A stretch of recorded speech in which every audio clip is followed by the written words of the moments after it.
Bismillahirrahmanirrahim. Assalamualaikum warahmatullahi wabarakatuh. Innal hamdalillah nahmaduhu wa nasta'inuhu wa nastaghfiruh wa na'udzu billahi min shururi anfusina wa min sayyiati a'malina. May yahdihillahu fala mudilla lahu wa may yudlil fala hadiya lahu. Asyhadu an la ilaha illallah wahdahu la syarika lah wa asyhadu anna Muhammadan 'abduhu wa rasuluh la nabiyya wa la rasula ba'dah. Allahumma salli wa sallim ala nabiyyina Muhammad wa ala ali Muhammad walhamdulillahi rabbil alamin.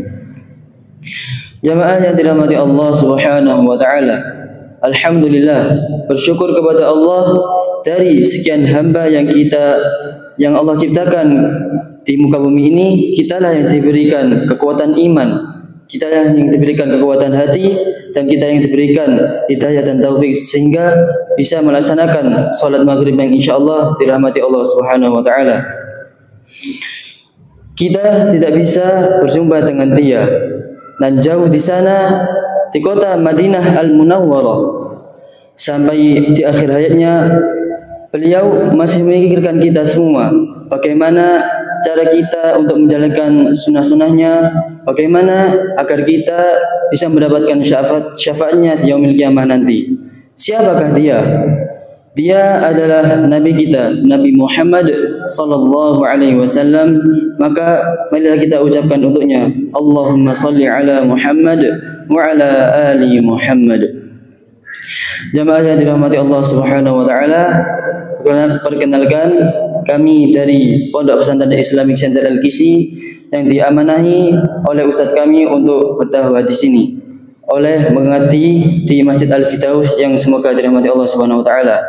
Saya Ahmad Syahab Ar-Rayyan dan teman saya Muhammad Zuhair Syawal Falah. Jamaah yang dirahmati Allah Subhanahu wa taala, bahwasanya ada 4 perkara yang dimana apabila kita mengamalkan 4 perkara ini, kita akan mudah untuk menjalani landasan hidup kita di dunia yang sementara ini. Apakah 4 perkara itu? 4 perkara ini ada di dalam kitab Matan Usul Salasah yang dikarang oleh Syekh Muhammad At-Tamimi.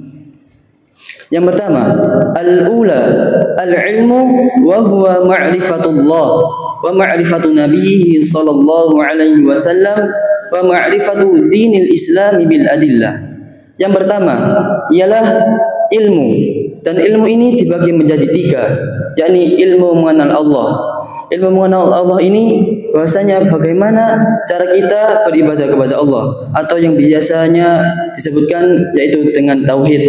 Dan para ulama membagi tauhid ini menjadi 3, yakni tauhid rububiyah.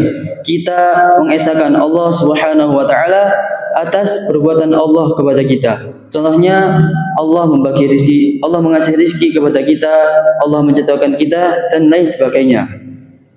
Dan yang kedua, tauhid uluhiyah atau disebut dengan tauhid ibadah, yakni kita mengesahkan Allah Subhanahu wa taala atas perbuatan kita kepada Allah. Contohnya kita salat ini, puasa, zakat, dan lain sebagainya. Lalu yang ketiga, tauhid asma wa sifat, yang dimana kita mengesahkan Allah atas sifat-sifatnya, yaitu asmaul husna. Contohnya, Allah Maha As-Sami', Maha mendengar. Tentu saja kita berbeda pendengaran kita dengan Allah Subhanahu wa taala. Kita hanya bisa mendengar dengan cara yang dekat ini. Akan tetapi Allah Subhanahu wa taala bisa mendengar di seluruh alam semesta ini. Maka kita harus membedakan sifat kita dengan Allah dengan asmaul husna itu. Lalu yang kedua, ilmu mengenal Nabi Muhammad, Nabi sallallahu alaihi wasallam, yang dimana Nabi Muhammad ini adalah Nabi yang membawakan ajaran agama Islam dari zaman jahiliyah menuju zaman yang benar ini. Dan Allah Subhanahu wa taala berfirman di dalam Quran surat Al-Ahzab ayat 21, A'udzu billahi minasyaitonir rajim. Laqad kana lakum fi Rasulillahi uswatun hasanah. Sungguh telah datang di dalam diri Rasulullah sallallahu alaihi wasallam, yaitu apa? Itu adalah suri tauladan. Maka kita harus mencontoh sikap-sikap beliau. Lalu yang ketiga, wa huwa ma'rifatu dinil Islam bil adillah. Kita mengenal agama Islam beserta dalilnya. Contohnya kita sebelum sholat kita berwudu, maka dalilnya wudu di Quran surat Al-Maidah ayat 6. Begitu para jamaah yang dirahmati Allah Subhanahu wa taala. Lalu yang kedua, setelah kita mengetahui ilmu tersebut, tiga ilmu tadi, maka yang kedua tugas kita dalam kitab ini al-tsaniyah al-amalu bi. Yang kedua kita mengamalkannya. Bahwasanya apabila kita mengetahui ilmu kalau tidak diamalkan, maka kita akan rugi di dunia ini. Lalu yang ketiga, setelah kita mengetahui ilmu-ilmu tersebut dan kita mengamalkannya, as-salitsah ad-da'watu ilaih. Kita mendakwahkannya.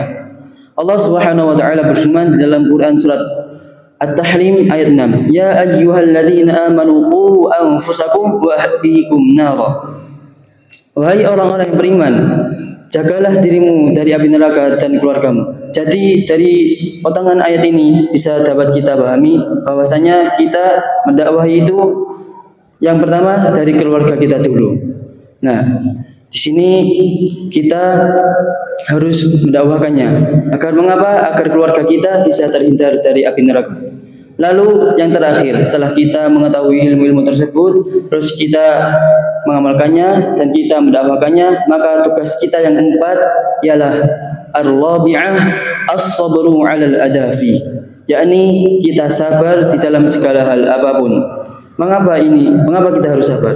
Karena di dalam kehidupan kita, di setiap umat manusia itu pasti akan mendapatkan yang namanya ujian dari Allah Subhanahu wa taala.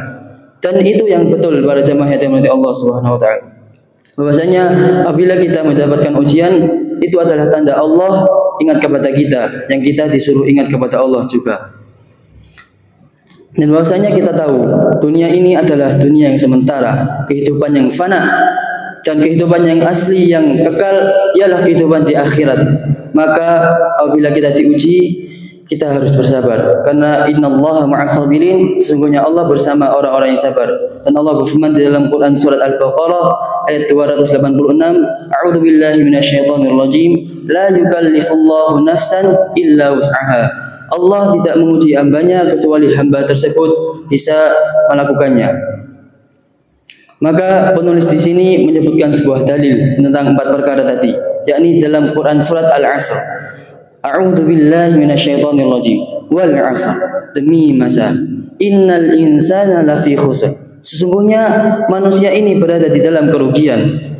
Illal ladzina amanu, kecuali orang-orang yang beriman, wa 'amilus shalihat, dan mengerjakan amal-amal baik, wa tawassaw bil haqq, dan saling menasihati di dalam kebenaran, wa tawassaw bis sabr, dan saling menasihati dalam kesabaran.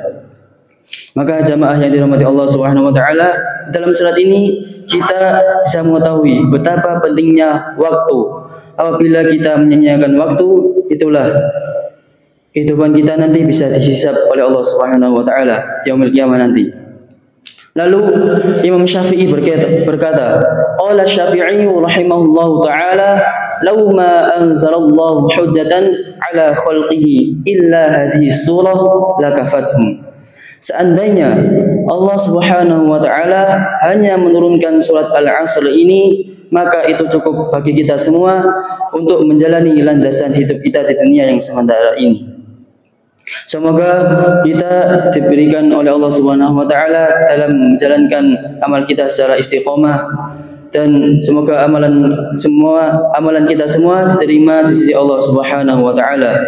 Dan bahwasanya kita tahu dunia ini hanya dunia yang sementara, maka kita gunakan waktu di dunia ini dengan sebaik-baiknya, dengan membaca Al-Quran atau ibadah-ibadah yang lainnya. Akhirul kalam, fastabiqul khairat, nun wal qalami wa ma yasrun. Tsumma assalamu alaikum warahmatullahi wabarakatuh.